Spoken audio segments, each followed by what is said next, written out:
Greetings and welcome back to the channel. The Republic was a democratic federal union composed of numerous planetary systems and governments. Each planet had its own government, and the leaders represented their people in the Galactic Senate of the Republic. Each senator decided on matters for their respective planets, while the Senate made decisions for all the planets that were part of the Republic.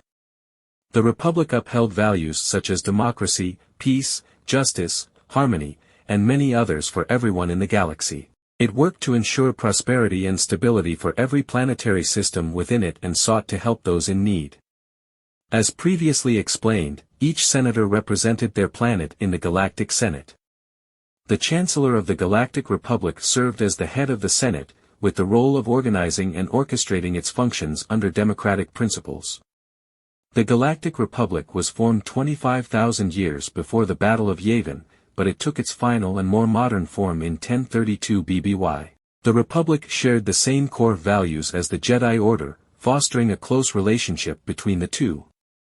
The Jedi were one of the most important pillars of the Republic. Long before the events of the Phantom Menace, some senators believed that the Republic no longer upheld the values it stood for. They decided to leave and become independent, not out of malice, but because they believed in peace and felt their beliefs were no longer represented. In 24 BBY, these independent factions began uniting, and by 22 BBY, they officially formed the Confederacy of Independent Systems, also known as the Separatists. The Separatists established their own Senate, claiming to uphold the same values as the Republic but with a different approach to achieving their goals. The Separatists' capital was located on the planet Raxus, and their leadership was centered in the Separatist Council. The council consisted of key figures, including former Jedi and Count of Sereno, Count Dooku, along with Viceroy Newt Gunray, Chairman Sandhill of the Intergalactic Banking Clan, Magistrate Pascal Argent of the Corporate Alliance, Tix of the Quarren Isolation League, Watumbor of the Techno Union, Panudo of the Hypercommunications Cartel, Poggle the Lesser of Geonosian Industries, and Shu Mai of the Commerce Guild. As explained in our video on Palpatine's character in depth, Chancellor Palpatine was secretly a Sith Lord known as Darth Sidious. Sidious not only served as Chancellor but was also the covert leader of the Separatist Council, a fact known only to its top members. Through his influence, Sidious manipulated the entire Separatist movement, creating war through propaganda. Before the Confederacy's formal establishment, independent factions had conflicts with Republic forces, but these were not part of a united effort. Jedi Master Obi-Wan Kenobi discovered that a bounty hunter from Kamino attempted to assassinate Senator Padme Amidala. He tracked the bounty hunter to Kamino and later to the planet Geonosis, where he uncovered a meeting of Count Dooku and the Separatist Council discussing the assassination plot. Obi-Wan also discovered a massive droid factory on Geonosis. The Separatists captured Obi-Wan, and when Anakin Skywalker and Padme Amidala attempted to rescue him, they were also taken prisoner. The Jedi, along with the clone forces Obi-Wan had discovered on Kamino, launched a mission to Geonosis to rescue the captives. This mission culminated in a battle between the Republic and the Separatists, marking the start of the Clone Wars. The Clone Wars, a conflict between the Republic and the Separatist forces, lasted 3 years, from 22 BBY to 19 BBY. As previously explained, the war was part of Darth Sidious's grand plan to seize power.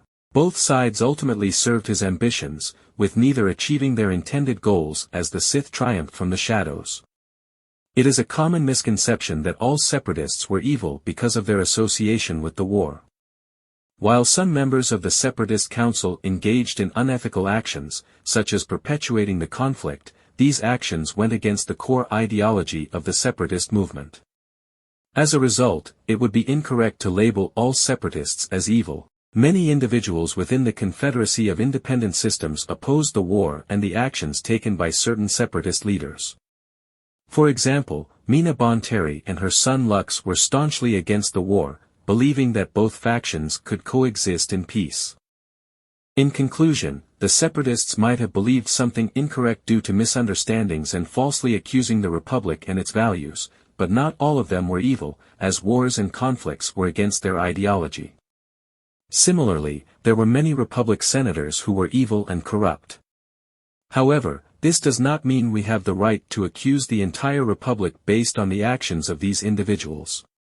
For example, Senator Dogonet was a corrupt senator in the Galactic Senate of the Republic because he did not care about the people of his planet. Sometime between 68 BBY and 58 BBY, some citizens of his planet captured his son, prompting Count Dooku and his Padawan, Qui-Gon Jinn, to investigate the situation.